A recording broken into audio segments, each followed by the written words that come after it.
Hello Crafty Monkeys. So you're starting working on blocks now, and you may start to collect blocks that you've enjoyed making but you're not planning to turn into a quilt or anything like that, or you may have extras that you've got left over. Well, these are called orphan blocks, and a great way to use orphan blocks is to make them into cushions. So this is the easiest way to make your blocks into cushions, or any fabric, just a fabric that you really like the look of, and that's called the envelope back. Here we go, the envelope back method of making cushions. Basically, you don't have any fastenings, we just have a fold over in the centre for the back of our cushion, and I'm going to show you how to do it. So to make our envelope back, we're going to need 2 pieces of fabric. You need to cut them the same width as your cushion.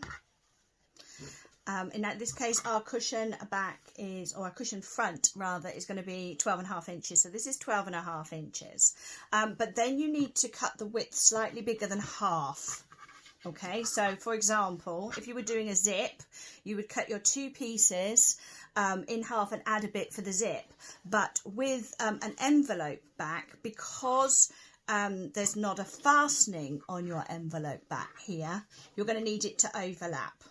So basically what I want is 1/3 of the cushion back to overlap, which for 12.5 inches means I want 8 inches plus I add another inch for the fold. Okay, so this piece is 9 inches by 12.5, and this one is 9 inches by 12.5 as well. Then I fold it over the edge here 1/2 inch and pressed, and folded again and pressed. This really is the easiest way to finish a cushion. So then I bring in my finished block, and I'm going to place 1 piece like that with the edges flush and my fold down the centre, and then the same with the other piece with that fold down the centre here. So you've got the overlap. It's worth noting that the first piece that you lay down is the piece that's going to be on the outside when you turn this through. So if you've got different fabrics, if you're making out of 2 different fabrics, it's worth remembering that. So we're going to line all of this up and then go around the edge and pin. Now I like to pin so that my pins poke out like this, which means I can sew right up to them before I remove them, but they're easy to see. The other thing that I do is make sure that on the sides, so here, this is where that edge will finish, I put a different pin in there and in here, because when I'm sewing all the way around the outside, that's where the most amount of tension is going to be when you push your cushion inside. So I want to sew along here and then back stitch over, and the same there. And having these pins here and here just remind me to do that. So I'm going to continue pinning all the way around the outside of my cushion. So as you can see, I've got my right sides of my fabric touching in here.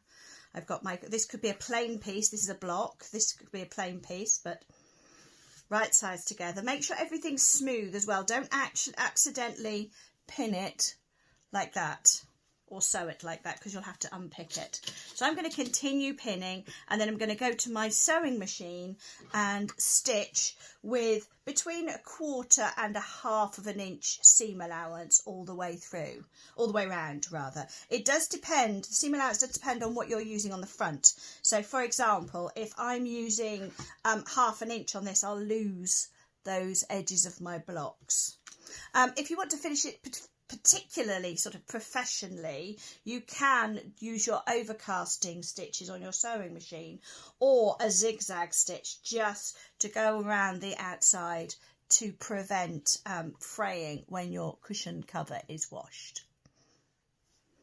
So now, as you can see, I've stitched all the way around, and we can turn through. So the trick is to try and get those points out if you can. And a good way to do this is to stick your thumb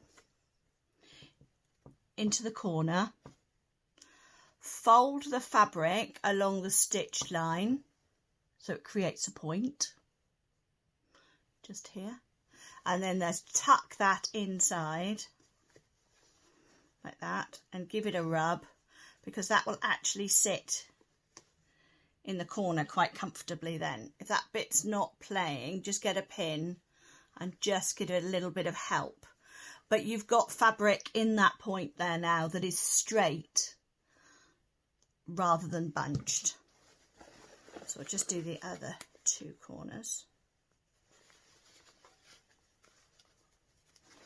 And the final one. Fold it, grab, twist and push. And then we can turn the whole thing through, give it a good shake. Now you can press it at this point, but I resist the temptation to press to the edges. By all means, press this bit because it's got a little bit sort of mussed up there. But if you press here, if you're not careful, you see here we've got these little, where it wants to fold inwards. If you then press that, you press a tuck into it. You can take the time by rubbing your fingers like this to make sure that everything folds out. But to be honest, if the middle of the front and the middle of the back is pressed and you put in a nice fat cushion into here, it will automatically push those sides out. And there you are. Didn't I tell you it was easy? Here we are. And as I said, these edges will actually smooth themselves out without pressing. And we've got a fabulous finished cushion we can go and sit on right now.